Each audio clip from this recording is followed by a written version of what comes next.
Hi. അപ്പോൾ ഇന്ന് നമ്മൾ ചോറ്റാനിക്കര അമ്പലത്തിലേക്കാണ് പോകുന്നത്. നമ്മൾ കയറിയത് ഒരു 5 മണിക്കൊക്കെ ആയപ്പോഴാണ്.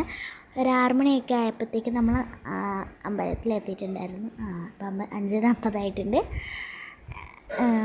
അതൊക്കെ കഴിഞ്ഞ് നമ്മളത് ഏകദേശം ഒരു 10 മിനിറ്റും കൂടെ അങ്ങോട്ടേക്ക് അമ്പലത്തിലേക്ക് ചെല്ലാൻ 10 മിനിറ്റ് എന്നുള്ളൊരു രീതി പോലെ ആണ്. അത് കഴിഞ്ഞ് ഇതേ അമ്പാടിയാണെങ്കിൽ ഭയങ്കര വികൃതിയാണ്. കാറി കിടന്ന്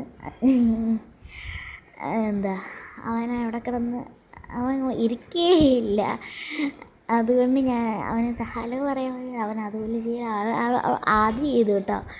കഴിഞ്ഞിട്ട് അവനെ ഇറക്കിയിട്ടപ്പോൾ മിണ്ടാതെ പോയി. അതൊക്കെ കഴിഞ്ഞ് നമ്മൾ ഏകദേശം നമ്മുടെ ഡെസ്റ്റിനേഷനിൽ എത്താറായി. നമ്മുടെ ചോറ്റാനിക്കരയിൽ എത്താറായപ്പോൾ അവിടെ ഒരു ഇരുട്ടാറായിരുന്നു കേട്ടോ. ചോറ്റാനിക്കരയിൽ എത്താറായപ്പോഴത്തേക്കും ഇരുട്ടാകാൻ തുടങ്ങി. എത്താറായപ്പോഴത്തേക്കും ഇങ്ങനെ ഡാർക്ക് ആയത്. അത് ഭയങ്കര ലൈറ്റായിരുന്നു. നിങ്ങൾ നോക്കി കാണാം. നമ്മളിങ്ങനെ പോയിക്കൊണ്ടിരിക്കുകയാണ്. അപ്പോഴാണ് ഇത് അവിടെ ഐ ലവ് ചോറ്റാനിക്കര എന്ന് പറയുന്നൊരു മുട്ടേന് ഇത് കണ്ടത്. അയ്യോ നല്ല ഞാനൊന്നും കറക്റ്റ് മിസ് ചെയ്തില്ല. ഞാനത് അപ്പം തന്നെ പിടിച്ചു കേട്ടോ. ഇത് കണ്ടോ, ഇതാണ് നമ്മൾ കാറിലായതുകൊണ്ട് ചെറുതായിട്ട് കൈ എൻ്റെ ഷേക്ക് ആവുന്നുണ്ടായിരുന്നു. അങ്ങനെ ഇതേ നമ്മൾ നമ്മുടെ അമ്പലത്തിൻ്റെ അടുത്തെത്തി. 1 കിലോമീറ്റർ അങ്ങനെ നമ്മുടെ ഡെസ്റ്റിനേഷനിലെത്തി. നമ്മുടെ അമ്പലത്തിലെത്തി. ഇതാണ്. പിന്നെ ഞാൻ പുറത്തേക്ക് ഇറങ്ങി. ചെറുതമ്പാടീനെ പിടിച്ച് ഇരുത്തി. ഞാനത് പുറത്തേക്ക് ഇറങ്ങിയപ്പോൾ ഞാൻ ഓഫ് ചെയ്യാൻ മറന്നുപോയി. പിന്നെ കേട്ടോ. പിന്നെ നമ്മുടെ കുഞ്ഞു സാധനത്തിനൊക്കെ കൈ പിടിച്ച് നിന്നിട്ട് ഞങ്ങൾ നേരെ അമ്പലത്തിലേക്ക് പോയിട്ടോ. അമ്പലത്തിൻ്റെ അകത്ത് ഫോൺ അലൗഡ് അല്ലാത്തതുകൊണ്ട് നമ്മൾ കയറിയില്ല. ഇതാണ് അകത്തേക്ക് പോകുന്ന വഴിയാണ്.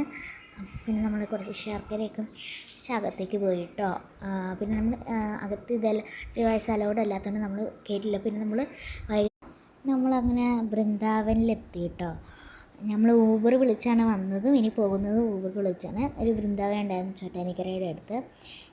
എനിക്ക് ഭയങ്കര ദാഹം കാരണം ഞാൻ ഒരുപാട് വെള്ളം കുടിച്ച് എൻ്റെ പൂപ്പട് തിന്നു. അത് കഴിഞ്ഞിട്ട് ഞാൻ വെജ് ബിരിയാണി ഞാൻ കഴിച്ചു. അമ്മയും അനിയത്തിയും ചിരി പൊറോട്ട കഴിച്ചു കേട്ടോ. കുഴപ്പമില്ലായിരുന്നു. അത് കഴിഞ്ഞ് പെയിൻറ്റിങ്ങൊക്കെ നോക്കി എൻ്റെ ദൈവമേ സൂപ്പറായിരുന്നു. അതൊക്കെ കഴിഞ്ഞ് ഞങ്ങൾ അവിടെ നിന്ന് ഇറങ്ങി വീട്ടിലേക്ക് പോകുന്നു കേട്ടോ. എല്ലാവർക്കും ഗുഡ് നൈറ്റ്.